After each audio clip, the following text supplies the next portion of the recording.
हाय दोस्तों, कैसे हैं आप। एक बार फिर से स्वागत है आप सभी लोगों का हमारे यूट्यूब चैनल में।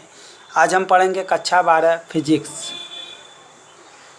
टॉपिक का नाम है छड़ चुंबक का एक धारावाही परिनालिका की भांति व्यवहार। हम एक लेते हैं छड़ चुंबक, जैसा कि ये पेन आप देख रहे हैं, इस पे हम छड़ चुंबक है। मान लीजिए हमारा क्या है, छड़ चुंबक है। इसमें हम इस तरह से फेरे लपेट दे रहे हैं, इस तरह से फेरे लपेट दे रहे हैं। तो इसका जो व्यवहार होगा वो कैसा होगा, ठीक है। धारावाही परिनालिका के प्रति इसका व्यवहार कैसा होगा, इसके विषय में हम जानने की कोशिश करते हैं। पहला हम पढ़ते हैं धारावाही परिनालिका होती क्या है। आइए हम इसको डायग्राम के माध्यम से समझते हुए और पढ़ते हुए आगे की तरफ चलते हैं।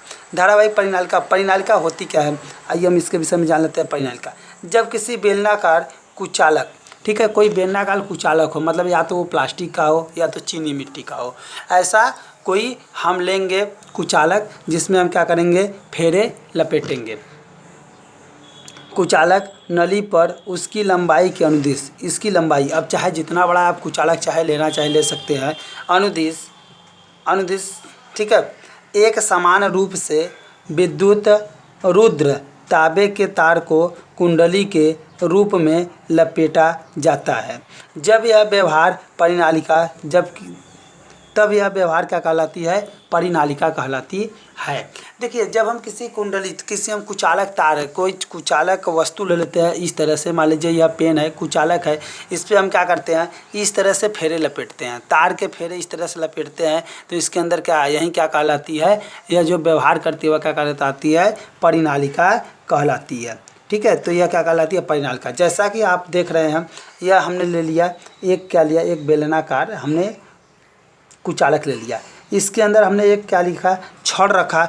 जब हम छड़ में धारा प्रवाहित करेंगे तो ये आप जानते हैं कि जब हम किसी भी छड़ में धारा प्रवाहित करेंगे तो उसके चारों तरफ क्या उत्पन्न हो जाता है, चुंबकीय क्षेत्र उत्पन्न हो जाता है। तो इसका व्यवहार देखिए कैसा होता है। यहाँ पे हमने एक बैटरी जोड़ दी, सेल जोड़ दिया, सेल में से हमने क्या किया, धारा प्रवाहित की, सेल से हमने क्या प्रवाहित की, धारा प्रवाहित की। इसमें एक छड़ लगा है, इस छड़ में जब हमने धारा प्रवाहित की तो यह ऐसा व्यवहार करने लगेगा कि इधर से धारा इस तरफ की तरह क्या होने लगेगा, बहने लगेगा। और जैसा कि आप चित्र में देख रहे हैं, ये हम एक छोटा सा स्विच लगाए हुए हैं जिसे हम ऑफ और ऑन करेंगे। अब देखिए इसमें क्या होता है, जब किसी भी तार में धारा प्रवाहित की जाती है तो उसके बाहर कोई भी चुंबकीय क्षेत्र उत्पन्न नहीं होता है, ये आप जानते हैं। जब हम इसके तार के अंदर, जब हम यहाँ छड़ के अंदर जब धारा प्रवाहित करेंगे तो इसके अंदर कुंडली के अंदर ही क्या प्रवाहित होगी, धारा प्रवाहित होगी। आइए हम इसके कुछ विशेषता के विषय में पढ़ लेते हैं कि इसकी विशेषता क्या होती है। इसकी क्या विशेषता है छड़ चुंबक की, छड़ चुंबक की क्या विशेषता है ये देखते हैं। परिनालिका में प्रत्येक फेरे का तल क्या होता है, परिनालिका की अक्ष के लंबवत माना जाता है। ठीक है, परिनालिका के अंदर जितने भी फेरों की संख्याएं होंगी, ये देखिए फेरों की संख्या जो है क्या है, एक दूसरे के क्या है, लंबवत है। ये देखिए इस तरह से यह लंबवत मानी जाती है, इसकी पहली विशेषता है। अब आइए दूसरी विशेषता के विषय में पढ़ लेते हैं। दूसरे, परिनालिका के अंदर चुंबकीय बल रेखाएं समांतर होती हैं। ठीक है, इसकी जो बल रेखाएं होंगी वो समांतर होंगी, कुछ इस तरह से बल रेखाएं चलेंगी, इस तरह से समांतर चलेंगी, समांतर होती हैं, तथा इनकी दिशा लंबाई के क्या होती हैं, अनुदिश होती है। इनकी जो दिशा होती है वह लंबाई के क्या होती हैं, अनुदिश होती हैं। ठीक है, तो ये हमारा किसका व्यवहार है, ये इसकी विशेषता है। आइए एक विशेषता और देख लेते हैं।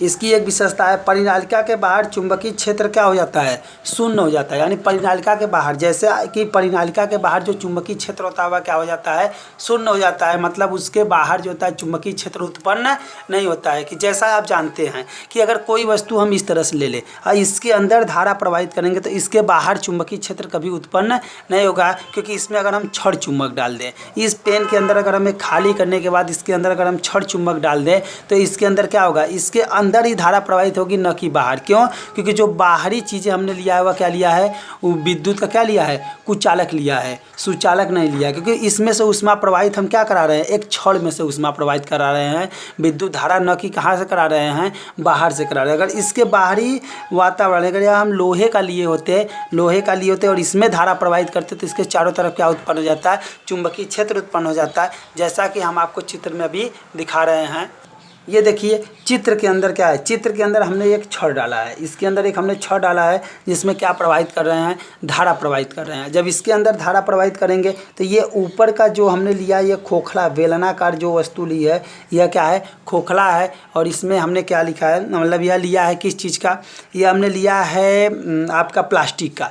अब जब ये प्लास्टिक या चीनी के मिट्टी का लिए हैं, जिसको हम गाँव की भाषा में क्रांति मिट्टी बोलते हैं, चीनी के मिट्टी का लिए हैं, तो ये चीनी के मिट्टी का लिए हैं, तो इसके अंदर जब धारा प्रवाहित करेंगे तो इसके अंदर कोई भी, इसके बाहर कोई भी चुंबकीय क्षेत्र उत्पन्न नहीं होगा, जबकि इसके अंदर क्या उत्पन्न होगा, चुंबकीय क्षेत्र उत्पन्न होगा। उम्मीद है दोस्तों आपको बहुत ही अच्छा लगा होगा, वीडियो अच्छे से समझ में आएगा। अगर नहीं समझ में आएगा तो आप इसे पॉज करके एक बार फिर से देख सकते हैं।